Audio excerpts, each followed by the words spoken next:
রাজ্য জুড়ে বিজেপির গুন্ডামির বিরুদ্ধে সমস্ত অংশের মানুষ এখন ধর্মনগরের বিজেপির ধর্মনগরের শ্রমিক কৃষকদের শান্তিপূর্ণ মিছিলের উপর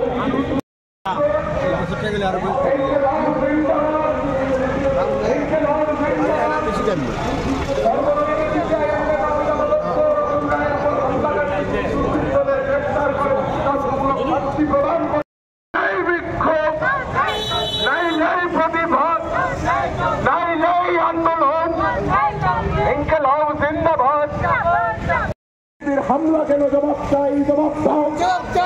ধর্মনগরে শান্তিপ্রিয় গণতান্ত্রিক মিছিলের মধ্যে বিজেপির দুর্বৃত্তদের হামলাকে জানাই ধিক্কার। সিপিআইএম নেতা অমিতাভ দত্ত এবং রতন রায়ের উপর প্রাণঘাতী হামলাকে জানাই ধিক্কার। গুন্ডাবাজদের দল বিজেপিকে জানাই ধিক্কার।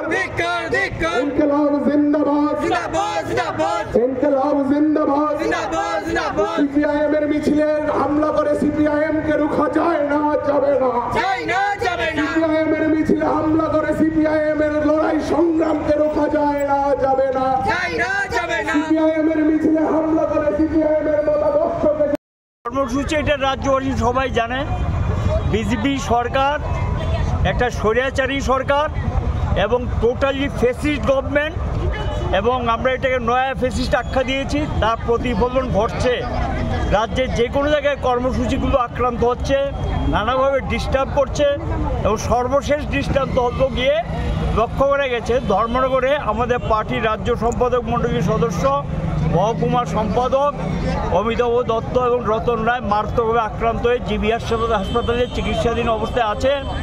এখানে তারা একজন নেতা প্রকাশ্যেই বলছেন যে এখানে নাকি ধর্মনগরে আমরা কিছুদিন যাবত বাড়াবাড়ি মানে পুলিশের পারমিশন নিয়ে মিছিল মিটিং হচ্ছে, জনগণের প্রতিবাদে মানুষের সমাগম বাড়ছে এবং মানুষকে তারা আটকাতে পারছে না। মানুষ ভয়মুক্ত হয়ে তাদের বিরুদ্ধে বেরিয়ে আসছেন হতাশা থেকে, এবং মানুষ থেকে জনবিচ্ছিন্ন হয়ে কাপুরুষে পরিচয় দিয়ে বর্বরচিত হামলা করেছেন। এই হামলার বিরুদ্ধে আজকে প্রতিবাদ মিছিল এখানে সংগঠিত করা হচ্ছে, এবং রাজ্যবাসীর কাছে আমাদের আবেদন থাকবে পুলিশের সামনে এই নৃশংস আক্রমণ, এমনকি তাদেরকে কোনো ফায়ার সার্ভিসের গাড়ি, পুলিশের গাড়ি দিয়ে হসপিটালে নিয়ে যায়নি। একজন সাংবাদিক বন্ধু, তিনি সম্ভবত দৈনিক সংবাদের সাংবাদিক, তিনি কেন তাকে গাড়িতে তুলে একটা লরিতে তুলে পাঠিয়েছেন, মালবাহী একটা ছোট লরিতে তুলে হাসপাতালে পাঠিয়েছেন, তাকেও জীবনহানির হুমকি দিয়েছেন। আজকে পত্রিকাতে দেখলাম।